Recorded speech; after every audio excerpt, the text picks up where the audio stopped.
لا الہ الا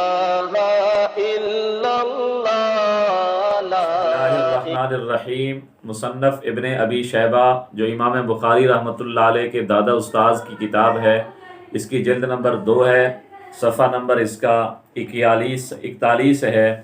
اس پر حدیث موجود ہے کہ حضرت ابو عبد الرحمن کہتے ہیں کہ جب ہمارے پاس سیدنا علی کرم اللہ وجہہ تشریف لائے، امرنا ان نصلی ستا، کہ انہوں نے ہمیں حکم دیا کہ ہم نماز جمعہ کے فرائض ادا کرنے کے بعد 6 رکعت سنتیں پڑھیں۔ نصلی رکعتین ثم اربعن، پہلے 2 رکعتیں پھر 4 رکعتیں۔ دوسری حدیث ہے حضرت عبداللہ رضی اللہ تعالی عنہ نے 4 کا حکم دیا تھا۔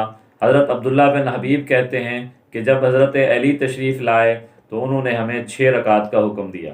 حضرت ابن عمر رضی اللہ تعالی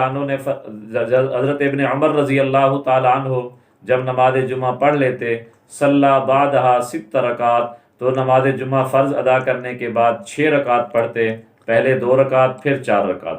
حضرت ابو بکر بن ابی موسیٰ اپنے والد سے روایت کرتے ہیں کہ وہ نماز جمعہ کے بعد 6 رکعت پڑھا کرتے تھے۔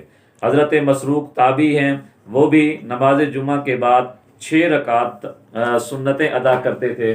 تو یہ 5 حدیثیں امام ابن ابی شیبہ جو امام بخاری کے استاذ ہیں، حضرت علی، حضرت مسروق، حضرت دیگر صحابہ کرام رضوان اللہ علیہ مجمعین کا انہوں نے عمل بتایا ہے کہ وہ جمعہ کے فرض ادا کرنے کے بعد 6 رکعت سنت ادا کرتے تھے۔ تو ہمیں بھی ان کی سنت کے مطابق جمعہ کے فرائض کے بعد 6 رکعت سنتیں پڑھنی چاہیے۔